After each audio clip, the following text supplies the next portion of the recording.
Hello dear students, अगर आप 12th में हैं या फिर IIT JEE या फिर नीट का प्रिपरेशन कर रहे हैं तो ये क्लास आपके लिए काफ़ी इंपॉर्टेंट है, क्योंकि आज की क्लास में हम लोग क्लास 12th के फिजिक्स का जो चैप्टर 2 है इलेक्ट्रोस्टैटिक पोटेंशियल एंड कैपेसिटेंस, उसको टॉपिक 2.4 से आगे की तरफ एक्सप्लेन करेंगे। लास्ट क्लास में पेज नंबर 55 को हम लोग यहाँ तक एक्सप्लेन कर चुके थे। अगर वो आप नहीं देखे हैं तो उसका लिंक इसके डिस्क्रिप्शन में है, आप वहाँ से पहले उसको देख लीजिए फिर ये क्लास कीजिएगा। तो हमारा टॉपिक है potential due to an electric dipole. Electric dipole के कारण हमको इलेक्ट्रिक पोटेंशियल का वैल्यू फाइंड करना है।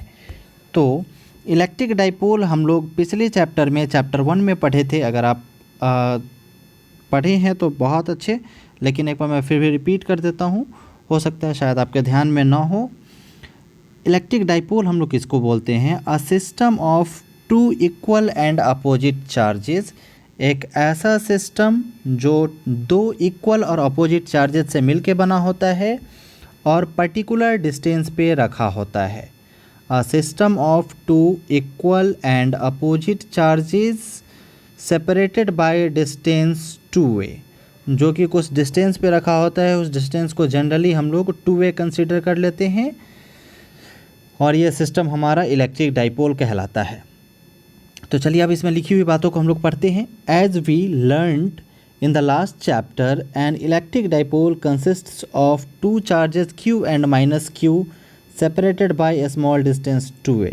चलिए इसमें रिपीट कर दिया है। जैसा कि हम लोग लास्ट चैप्टर में पढ़े थे कि इलेक्ट्रिक डाइपोल बना होता है दो चार्जेस का, दो आवेशों का, जिसमें एक प्लस q और दूसरा माइनस q है, जो सेपरेट होता है, एक दूसरे से अलग होता है बाय अ स्मॉल डिस्टेंस, एक छोटी सी दूरी 2a पर। It's total charge is 0। इसका जो टोटल चार्ज है इस सिस्टम के बारे में अगर ओवरऑल हम लोग बात करें तो टोटल चार्ज इसका क्या होगा? 0, क्योंकि जितना नंबर ऑफ पॉजिटिव चार्ज है उतना नंबर ऑफ नेगेटिव चार्ज है। तो इलेक्ट्रिक चार्ज के प्रॉपर्टी के अकॉर्डिंग एक सिस्टम में टोटल नंबर ऑफ चार्ज की चार्जेस कितने होते हैं, नेट चार्ज कितना होता है, उस पर जितना भी पॉजिटिव चार्ज और नेगेटिव चार्ज है उसका सम, मतलब जितना पॉजिटिव चार्ज उतना नेगेटिव चार्ज, दोनों का आपस में ऐड करेंगे तो क्या होगा? वैनिश होकर फाइनली 0 बचेगा।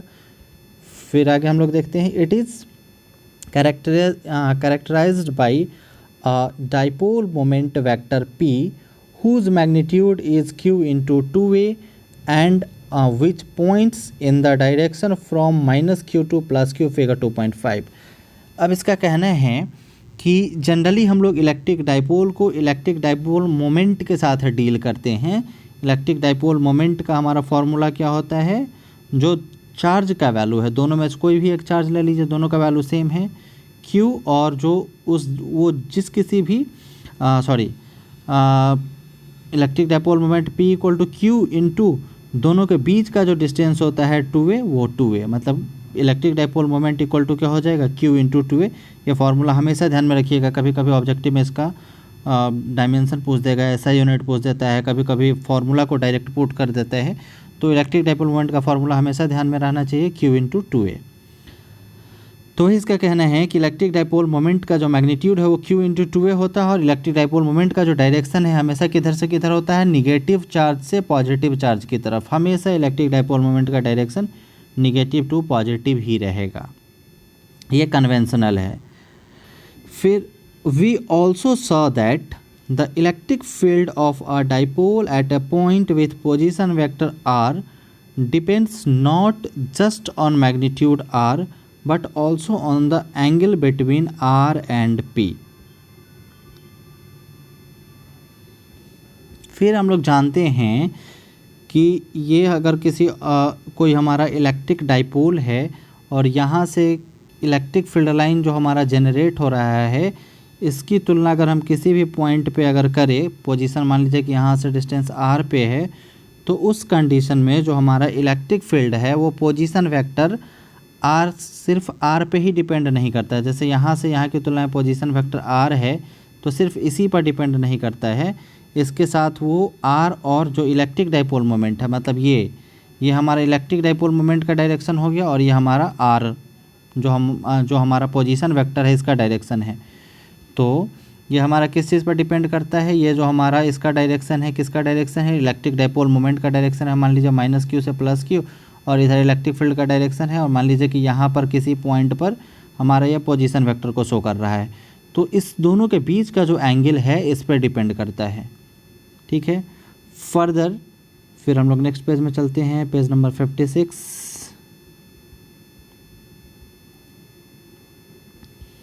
Further the field falls off at large distance not as 1/r square typical of field due to single charge but as 1/r cube।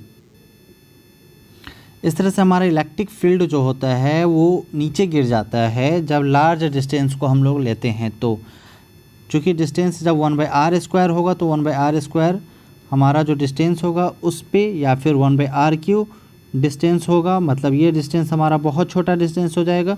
तो इन डिस्टेंसेस पे वो फॉल ऑफ नहीं होगा। जब डिस्टेंस काफ़ी ज़्यादा बड़ा होगा उसी कंडीशन में ये हमारा इलेक्ट्रिक फील्ड फॉल ऑफ होगा। We now determine the electric potential due to a dipole and contrast it with the potential due to a single charge.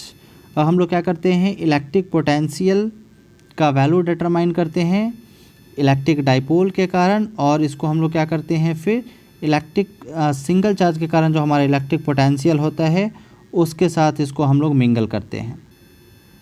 फिर है as before we take the origin at the centre of dipole.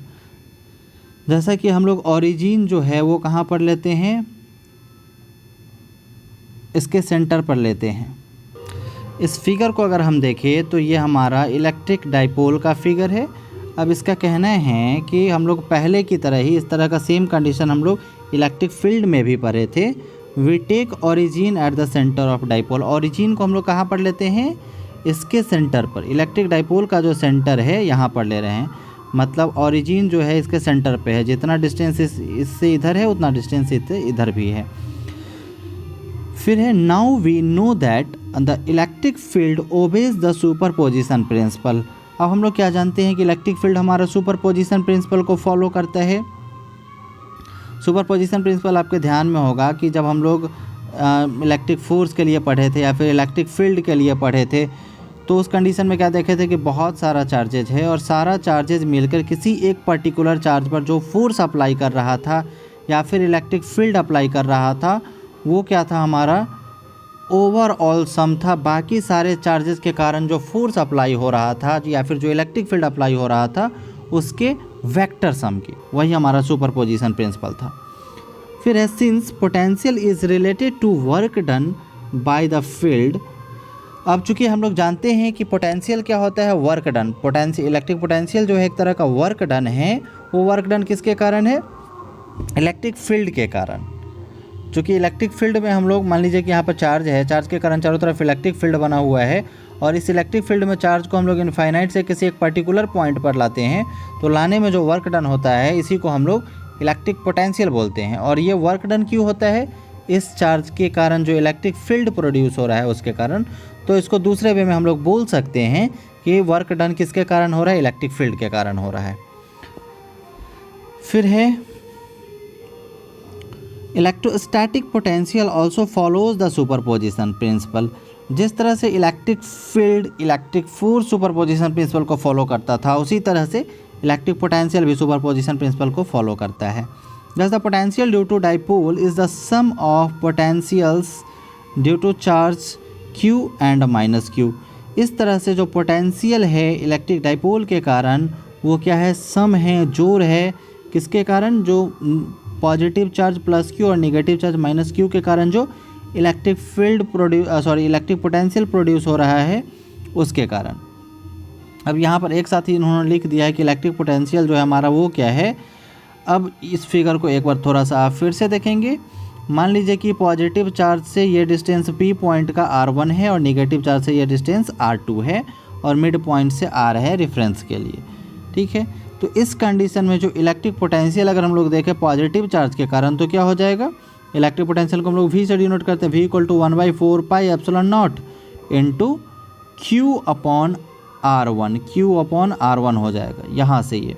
और negative charge के कारण क्या हो जाएगा, same होगा 1/4πε0 into -Q/R1, -Q/R2 हो जाएगा।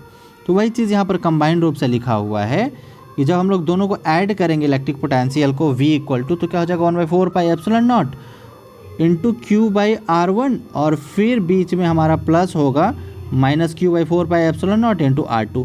इसमें 1/4 पाई एप्सिलॉन नॉट को हम लोग कॉमन ले लेंगे तो बीच में हमारे पास क्या बचेगा Q/R1 minus Q/R2, where R1 and R2 are the distances of the point P from Q and minus Q respectively. जहाँ पर R1 और R2 हमारा क्या है, डिस्टेंस है, R1 और R2 हमारा डिस्टेंस है पॉइंट P का पॉजिटिव चार्ज और निगेटिव चार्ज से। नाउ बाय ज्योमेट्री, अब हम लोग ज्योमेट्री से देखें तो R1 स्क्वायर इक्वल टू क्या होगा, R square plus A square minus 2AR cos theta. अब ये कैसे होगा इसको थोड़ा सा देखते हैं।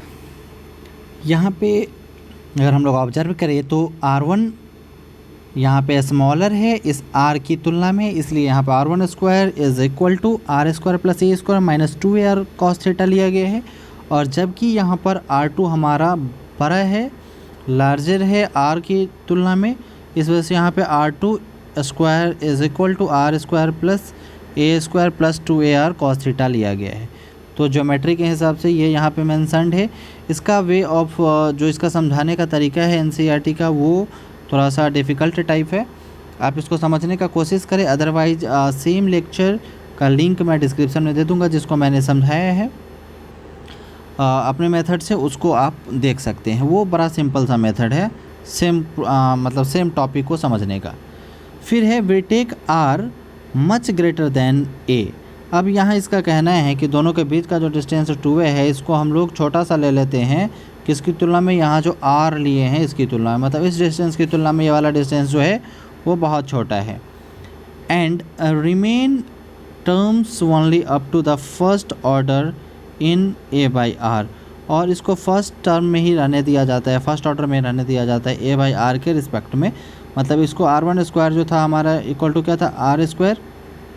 इसको हम लोग सिंपली क्या कर रहे हैं, R स्क्वायर को कॉमन कर दे रहे हैं।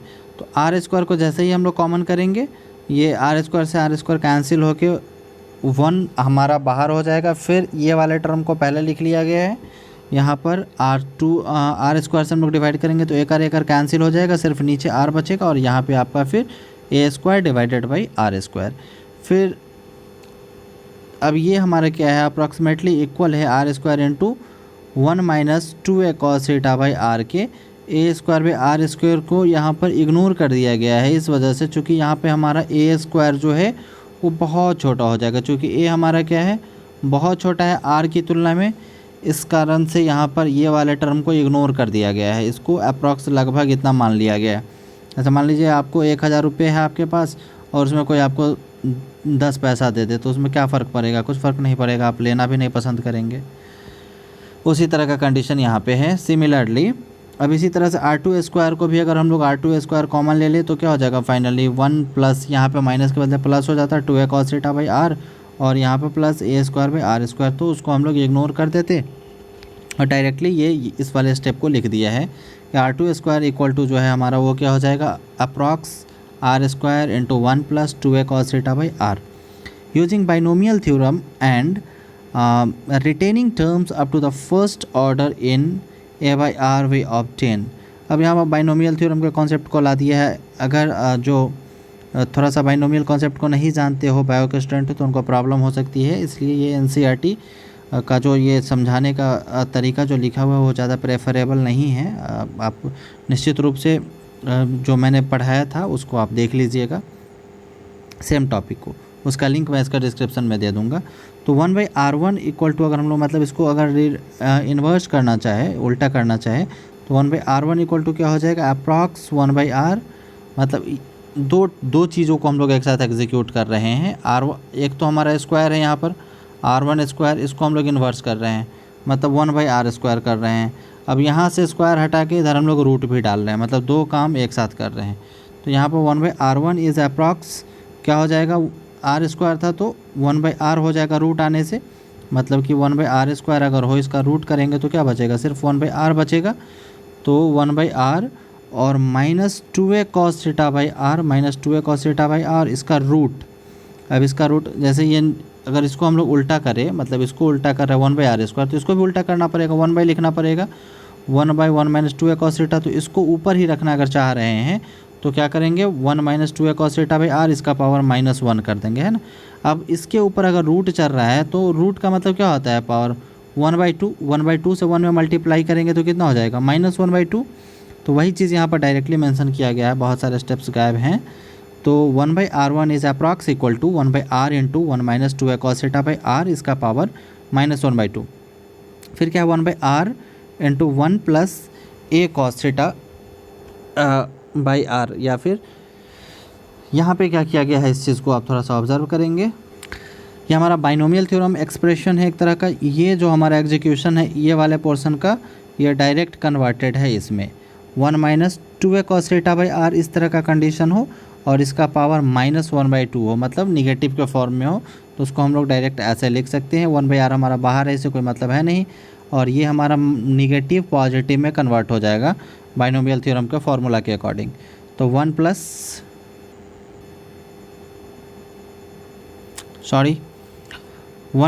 a/r cos थीटा/r।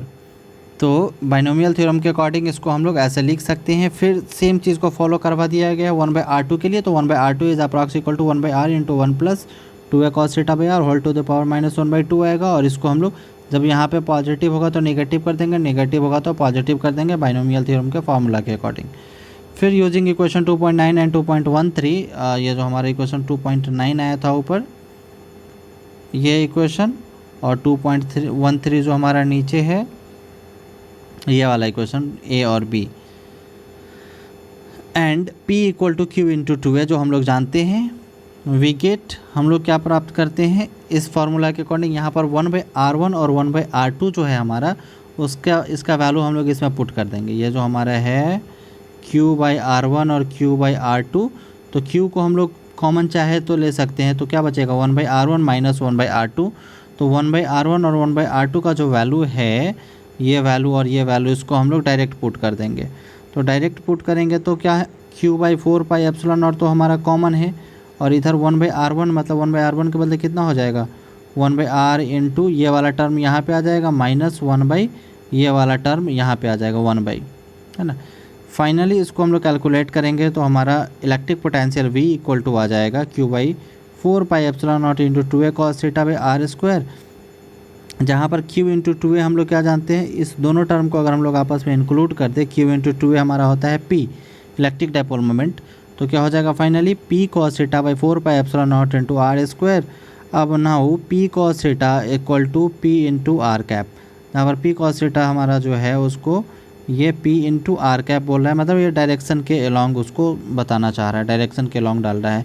एक बार फिर से मैं रिपीट करता हूँ कि सेम चीज़ जो अपने तरीके से समझाना होता है वो उसका लिंक मैंने डिस्क्रिप्शन में डाल दिए है, उसको आप देख लीजिएगा, वो ज़्यादा बेहतर ढंग से क्लियर हो जाएगा इसकी तुलना में, ये NCERT की तुलना में।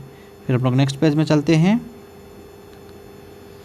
Where r cap is the unit vector along the position vector OP। OP जो हमारा इधर पोजीशन था, इस पोजीशन वेक्टर के अलॉन्ग आर कैप हमारा डायरेक्शन को शो कर रहा है। The electric potential of a dipole is then given by, अब इलेक्ट्रिक पोटेंशियल जो है डाइपोल के रिस्पेक्ट में उसको इस तरह से भी लिखा जा सकता है 1/4πε0 p इंटू r/r²। यहाँ पर आर कैप है हमारा, जो आर कैप सिर्फ किस चीज़ को डिनोट कर रहा है, पोजीशन को, पोजीशन वेक्टर को डिनोट कर रहा है। Where r is much greater than a, जहाँ पर आर काफ़ी बड़ा है ए की तुलना में। Question 2.5 is and indicated approximately true only for distances large compare to the size of dipole so that higher order terms in a/r is negligible. ये हमारा सिर्फ उसी चीज़ को दिखा रहा है जब यहाँ से ये हमारा 2a जो है, दोनों चार्ज के बीच का जो डिस्टेंस है वो काफ़ी छोटा हो ये डिस्टेंस की तुलना में, इस डिस्टेंस की तुलना में ये a वाला डिस्टेंस काफ़ी छोटा हो, तभी ये वाला फार्मूला हम लोग अप्लाई करेंगे। फिर है for a point dipole P at the origin, equation 2.15 is how ever exact. मतलब इसका कहना है कि electric dipole moment, electric dipole जो हमारा लगभग पॉइंट जैसा है, मतलब एक नेगेटिव यहाँ और दूसरा पॉजिटिव यहाँ, मतलब दोनों एकदम बहुत नज़दीक है, उस कंडीशन में जो है ये हमारा एग्जैक्ट परफेक्ट है। फिर है from equation 2.15 potential on the dipole axis x equal to 0 pi is given by, अब इस कंडीशन में जब इलेक्ट्रिक पोटेंशियल हमको फाइंड करना है इलेक्ट्रिक डाइपोल के एक्सिस पे, जहाँ पर पोजीशन थीटा का क्या हो 0 और 180 डिग्री हो, उस कंडीशन में क्या हो जाएगा, कॉस थीटा में हम लोग 0 और 180 का वैल्यू डाल देंगे, मतलब plus minus 1/4 pi epsilon naught into p by r square हो जाएगा। प्लस माइनस लेने का मतलब एंगल जो हमारा, अगर हम लोग कॉस का ग्राफ बनाए कुछ इस तरह से बनेगा, तो इस कंडीशन में जो है हमारा वो चेंज होते रहेगा, मतलब जब 0 डिग्री लेंगे तो पॉजिटिव हो जाएगा और 180 डिग्री पे निगेटिव हो जाएगा हमारा, है ना। कॉस का ग्राफ हमारा कुछ इस तरह से होता है, जो भी मैथ के स्टूडेंट लोग होंगे जान रहे होंगे। इस तरह से कॉस 0 डिग्री हमारा +1 हो जाएगा और 180 डिग्री यहाँ पे -1, बीच में हमारा 90 डिग्री 0 हो जाएगा। तो जब 0 डिग्री और 180 डिग्री के बारे में कंडीशन हो तो हमारा प्लस माइनस आ जाएगा।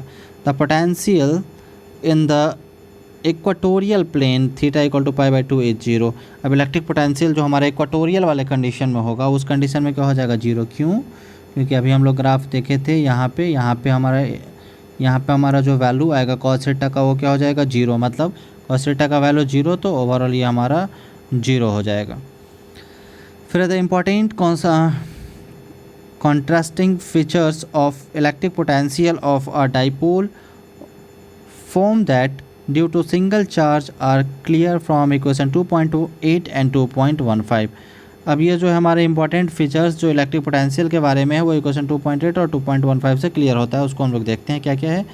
The potential due to a dipole depends not just on r but also on the angle between position vector r and dipole moment p। एक चीज़ हमारा क्लियर है कि ये जो इलेक्ट्रिक पोटेंशियल है ये सिर्फ ये जो हमारा पोजीशन वेक्टर है r, इसी पर डिपेंड नहीं करता है। किस पर डिपेंड करता है? ये हमारा r पे भी डिपेंड करता है और इलेक्ट्रिक फील्ड लाइन का जो हमारा डायरेक्शन है, मतलब इसके बीच के जो एंगल बन रहा है थीटा, उस थीटा पर भी डिपेंड कर रहा है। क्योंकि फार्मूला में आप देख ही रहे हैं कॉस थीटा जुड़ा हुआ है, तो थीटा जैसे ही जुड़ा हुआ है तो ये हमारा एंगल पर भी डिपेंड कर रहा है। फिर it is however axially symmetric about p। अब ये जो है हमारा इलेक्ट्रिक डाइपोल मोमेंट उसके एक्सियली सिमेट्रिक है। This is if you rotate the position vector r about p keeping theta fixed. अगर आप क्या करते हैं, इसको रोटेट करते हैं पोजीशन वेक्टर को थीटा को फिक्स रखते हुए, the points corresponding to p on the cone so generated will have same potential at point p। मतलब इस कंडीशन में मान लीजिए कि यहाँ पे है, इसको हम लोग रोटेट करें तो कौन टाइप का ये फॉर्म होगा, कौन टाइप का जो ये बनाएगा, उस कंडीशन में जो हमारा इलेक्ट्रिक पोटेंशियल जो जनरेट होगा वो हमारा बिल्कुल सेम होगा। फिर सेकंड इसका स्टेटमेंट है the electric dipole potential falls off at large distance as 1/r²। अब इलेक्ट्रिक पोटेंशियल का जो वैल्यू है वो लार्ज डिस्टेंसेस पे हमारा क्या होगा, घटते जाएगा। जैसे ही 1/r² को ये फॉलो कर रहा है तो लार्ज डिस्टेंसेस पे क्या होगा, ये हमारा कंटिन्यूसली घटते जाएगा। Not as 1/r characteristics of potential due to single charge. अब जो हमारा सिंगल चार्ज के इलेक्ट्रिक पोटेंशियल का जो कैरेक्टरिस्टिक था उसके अकॉर्डिंग ये डिफरेंट है। यहाँ पे इलेक्ट्रिक पोटेंशियल 1/r² है, पर सिंगल चार्ज में हमारा फॉर्मूला क्या होता है q/4 pi epsilon not into r। तो यहाँ r जो है सिर्फ वो ज़्यादा नहीं घटेगा, लेकिन r² जो अगर लगने से 1/r² है तो ये हमारा ये वैल्यू जैसे जैसे बढ़ेगा वैसे वैसे हमारा घटते जाएगा फाइनली, है ना। मतलब r जैसे जैसे बढ़ेगा वैसे वैसे इलेक्ट्रिक पोटेंशियल का वैल्यू घटते जाएगा। किसके कंडीशन में? इलेक्ट्रिक डाइपोल वाले कंडीशन में। जबकि सिंगल पॉइंट चार्ज के कारण देखें तो इलेक्ट्रिक पोटेंशियल 1/r होता है, तो उस कंडीशन में नहीं घटेगा। फिर है characteristics of potential due to single charge. अच्छा ये तो हो गया था। You can refer to the figure 2.5 for graphs 1/r² versus r and 1/r versus r drawn in the another context. इस तरह का फिगर हम लोग देखे थे लास्ट क्लास में, देखे थे कि जैसे मान लीजिए कि एक इलेक्ट्रिक पोटेंशियल r² की तुलना में ऐसे घट रहा है तो r की तुलना में थोड़ा सा ऐसे घटेगा, है ना। मतलब r हमारा जो हमारा दूरी है, यहाँ से यहाँ का जो हमारा दूरी है, ये दूरी अगर हमारा बढ़ रहा है, जैसे जैसे बढ़ेगा और r² हो तो हमारा क्या होगा, इलेक्ट्रिक पोटेंशियल काफ़ी घटेगा। लेकिन जब सिर्फ r हो प्रोपोर्शनल में, मतलब इलेक्ट्रिक पोटेंशियल जो है हमारा प्रोपोर्शनल है 1/r, तो ये बढ़ने से इलेक्ट्रिक पोटेंशियल कम घटेगा, लेकिन r² हो तो ज़्यादा घटेगा। ये दो चीज़ें यहाँ पर कंक्लूजन के तौर पर आपको मिलती है। फिर जो हमारा नेक्स्ट टॉपिक है 2.5, इसको हम लोग नेक्स्ट क्लास में देखेंगे। और इसका अगर ये एनसीईआरटी का ये टॉपिक आपको समझ में आया तो वेरी गुड, अगर तो कहीं पे डाउट रह गया है आपको तो आप उसका लिंक इसका डिस्क्रिप्शन में है, जो मैंने पढ़ाया था खुद से एक्सप्लेन करके, उसको आप देख लीजिएगा। वो एनसीईआरटी से अलग मैंने बताया था। तो ठीक है, फिर मिलते हैं हम लोग नेक्स्ट क्लास में। तब तक आप लोग अपना ख्याल रखिएगा, अच्छे से रहिएगा। तब तक के लिए बाय बाय।